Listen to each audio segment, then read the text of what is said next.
I just found out that I wasn't recording my voice this whole time. Hello everybody, it's me, Smecky Boy from Buzzcut Interactive. I'm making this here stupid video game. This is Deprived of Light, a video game inspired by Toby Fox and other shit like Duke Nukem 3D. I just got done making all these cool new pistol sprites. Take a look at them. The sound of the pistol is unfinished, just roll with it. But, yeah, we got a lot of interactable objects so far. Here's where we start. You start in a funeral home and graveyard. Really small graveyard, but it's just like 90s. It's just like 90s video games. We gotta take every design choice with a grain of salt because obviously it's meant to be something, but with the processing power, they clearly couldn't make it in a one-to-one manner. Anyway, you can interact with a lot of things here, like graves.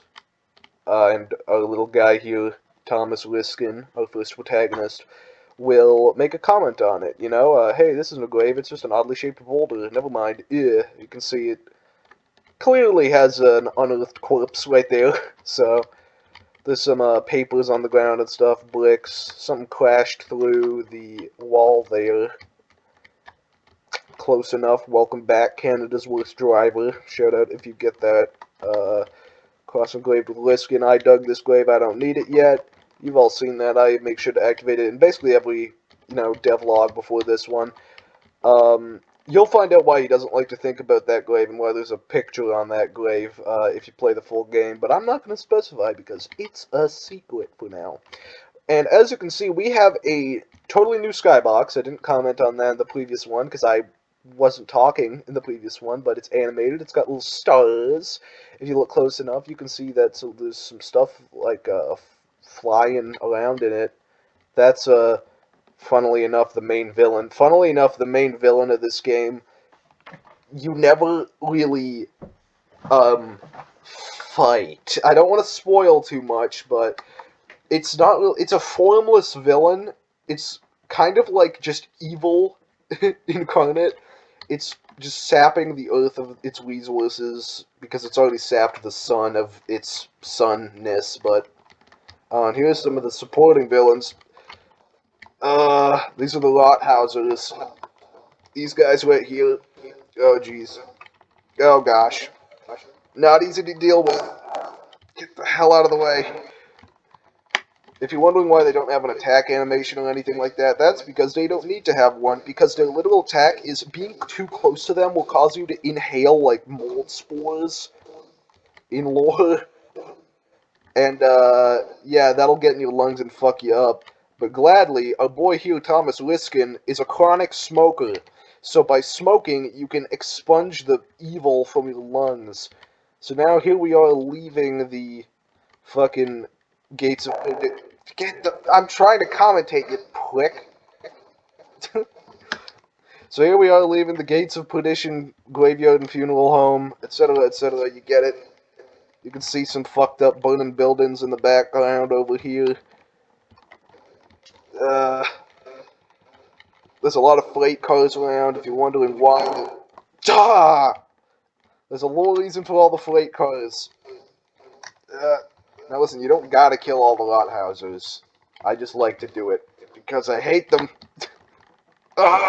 Stop! Hey, look at my health is at 6-7. Smoke a fucking doobie. Just chuff a dart. Oh my. Yeah, who the fuck car is this?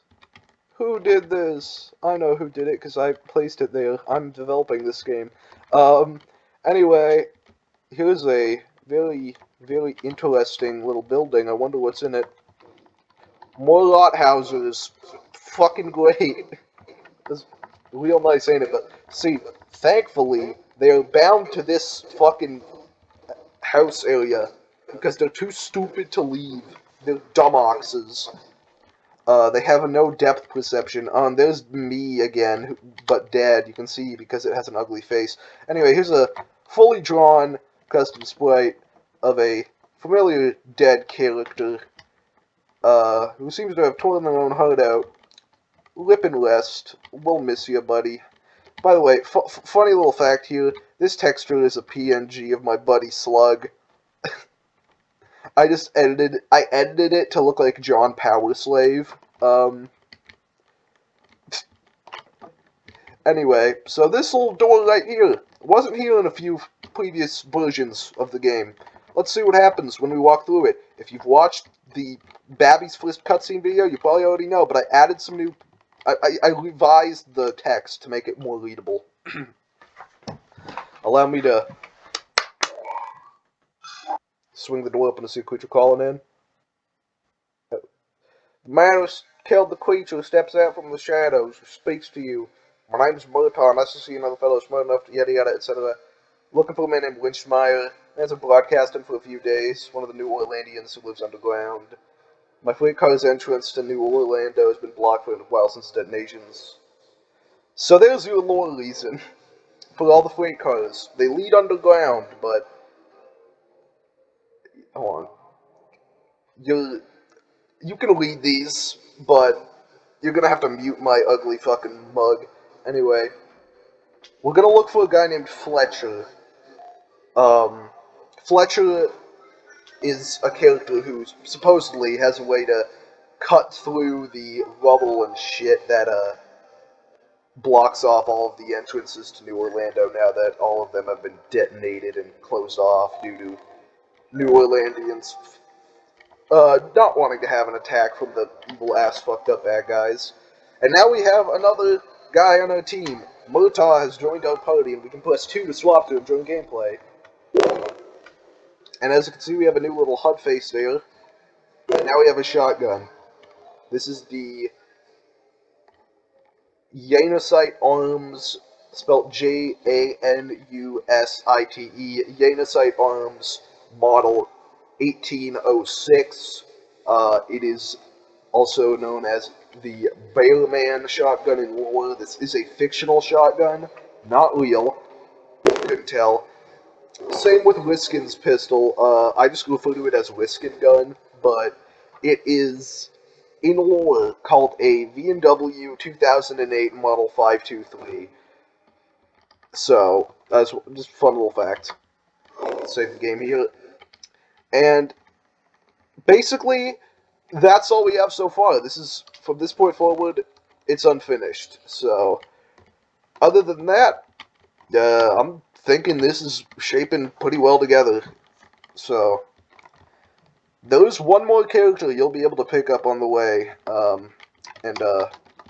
think you guys will like him. But yeah, thanks for watching, yo.